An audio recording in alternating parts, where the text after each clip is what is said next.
Don't you love it when you buy something online and then find out that the shipping costs twice as much as the actual product you've just bought? Here at Aussie Mushroom Suppliers, we have free shipping! Free shipping! Free shipping! Free shipping! Free shipping!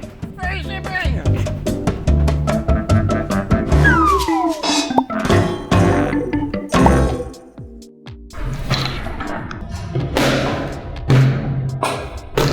Oh, I ordered myself a lion's mane kit, but they sent me a gourmet mushroom growing kit. It's the wrong one.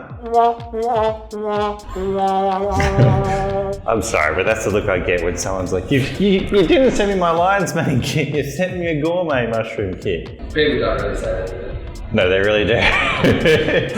Side fruiting mushroom kits. They're super easy. Let's do it. How does this shit work? If you check out the instructions page, there's a leaflet. There should be a QR code in the flyer in the box. Scan it, take the instructions page, download the side fruiting instructions, or check out this video. So what you're gonna need is a knife. I got my trusty Makita knife. I use isopropyl to sterilize the knife between different kits. It is important to sterilize your knife when you cut your X. You can just flame sterilize it. Here's a lighter I prepared earlier. Maybe we'll do it that way instead because people have lighters readily available. Let's get into it. So you open the box, you'll be able to see on the bag there is a label. Generally that will tell you what type you've got, or the type you ordered will be what you got. If you're unsure, check the label. So take the bag out of the box and just set it aside. And you can see around these edges there's a perforation. We want to cut that out. A sharp knife does help.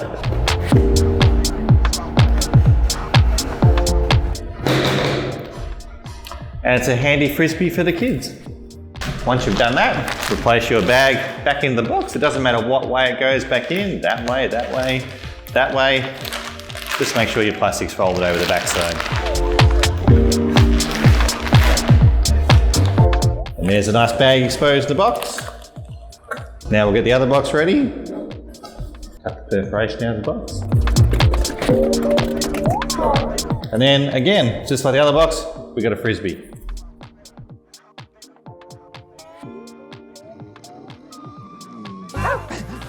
I saw you flinch. You got to commit to it. Steer into the skid. And again, just like the other one, doesn't matter what side's facing forward. We should make sure it's nice and folded over. Sometimes they're hard to get back in because we make our bag so big. So more substrate, more mushrooms. This one's a lion's mane, this one's a blue oyster. Make sure before you cut your bag open, it's best to have a clean, sterile knife so you can isopropyl it, or today we'll just use a lighter just to sterilize the end of it before we cut it open. You gotta remember, keeping your bag cleaner will mean you get more flushes of mushrooms and just lasts longer if you're not introducing other fungi and molds to it. So just make sure you get the bit that's going to cut it nice and hot, just to kill anything that's on the surface. Give it a second to cool.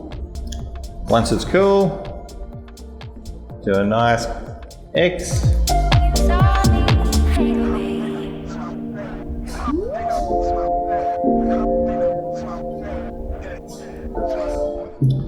And that's it. I'll give it a wipe off. And before I do the other bag, flame sterilize again. Or if you've got isopropyl, spray it with isopropyl. Doesn't matter how you do it, it's just important to sterilize it in some way before you cut it. Remember, the cleaner you keep things, the more flushes of mushrooms you get, and the more value for money, because you get more mushrooms. Now with this one, in the spirit of something different, we're going to cut a big square smiley face. Doesn't matter what sort of a cut you do, just as long as you have a flap of plastic to keep it humid around the surface of your block. So what we're going to do is, that's cool. You've probably seen in some of our videos lately, we've got a big smiley face. We've found out it works quite well. It leaves a big door on the front to keep your block humid. So we're going to go straight down and then across and then back up. Try not to touch the block with your fingers. You can see this creates a nice door. Make sure it stays flat down your block, so that'll keep it humid on the surface, and that helps create a little humid area for your mushrooms. When misting, only do a light spritz, just a at the plastic. Do not lift up and spray the block directly. The most common problem people have is they Spray. the block directly, which washes away all the fungus or the mycelium, and then creates these bare patches because they've sprayed it so much. But then other things land on it from in your room and then they'll start growing. So it's just a very light spritz on the plastic just to create a bit of humidity around where the cut is to initiate pinning.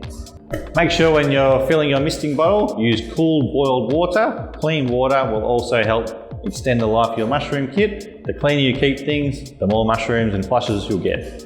It's that easy. Check out our website for all the different easy types we've got to grow. They are super easy to grow. If you sit them somewhere between 70 and 90% humidity, even if you get to spray them, they'll still fruit. The best part about these kits is you can just grow them on your bench at home. Generally, we suggest the laundry or bathroom with the door shut. It's more of a humid area. If it's between 70 and 90% humidity, they're just going to grow. So less is more, just light spritzing when you mist, and that's all you got to do. Our kits are fully sterilised, so you get more flushes of mushrooms than say other brands that are only super pasteurised or semi-sterile. It's really important to get fully sterilised kits so you're not introducing other foreign moulds and things to your house and bacteria and things. Make sure you check out our kit comparison video. It shows the difference between our fully sterile kits and say only semi-sterile kits. Being a fully sterilised kit, you do get more flushes of mushrooms, which more mushrooms means more bang for your buck. If you're not ready to use your kit straight away, make sure you put it in the fridge. Otherwise, if you put it aside somewhere, you'll come back to mushrooms growing out the side and trying to escape. Mushrooms are a living organism and they will keep growing if you don't put it in the fridge. The fridge just slows them down. They will slowly keep growing over time, so it's best not to store them for more than a month. Hey Red! It's a nice mushroom kit you got there. You're serving someone. Cut it open. All right, let's go check out the container. They're so easy. Even a lunatic like me can grow them. It's only... I'm still recording. All right, so here's the two kits we just did at the table, and we've got two bare bags. And just for something different, we did a door-shaped one on the lion's mane and a cross on the blue oyster. So we've got them sitting in this fruiting container of ours. It sits on about 85 to 90% humidity, has some light airflow consistently, and that's all you need. Here we have one that's about a week old. Each mushroom does take different amounts of time to come through, so lion's mane might take 2 weeks. It all depends on temperatures and things like that. Oysters can be anywhere from a week or two as well, so each mushroom is different in how long it takes to start, but once they do start, they double in size every single day. So once you get some pins, keep an eye on them because they get big really quickly. Let's see how they're looking in another week or so.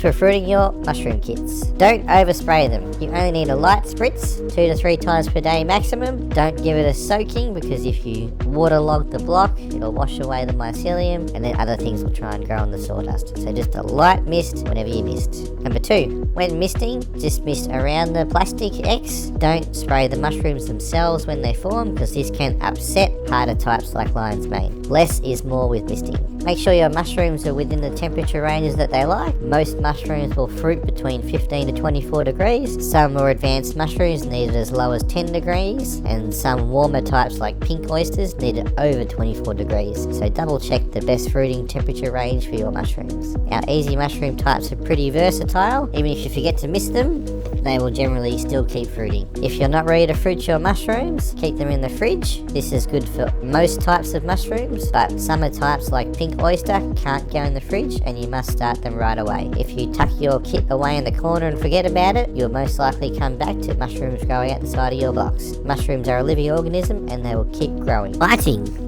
Mushrooms do like some light, but not much light. Enough light to read a book is enough light for your mushrooms. Make sure wherever you put them, they're not in direct sunlight because this will heat them up, and if they get hot, it'll hurt your mushrooms. So a nice cool spot with enough light to read a book. If you cut your kit wrong, don't worry, you can wrap it up in Glad wrap and then cut a new cross. Be mindful of drafts. Any kind of wind can dry your mushrooms out, so make sure they're not near any heaters or things like that because they will dry out your mushrooms. Mushrooms love humidity, but anywhere between 70 and 90% humidity, they'll fruit just fine. If you have any questions or unsure of anything, just shoot us a message with a picture and we'll give you some more advice. The cleaner you keep your mushroom kits, the more flushes of mushrooms you'll get. So make sure you have a nice clean spot for them and look after them, and they'll reward you. And lastly, don't forget, mushrooms breathe oxygen just like we do, so you need to have fresh air exchange. Don't put them in a confined space or in a sealed container because they will run out of oxygen and then they'll start growing all really weird and funky. Passive air exchange is best for small setups, so a door cracked or a window ajar is enough for fresh air exchange for your mushrooms. If they start growing all weird and wacky, you might not have enough fresh air exchange, so add a bit more. Also check out our Making a Terrarium video. That's another helpful guide on making a good spot to put your mushrooms. And I think that's it. Thanks and have a good day.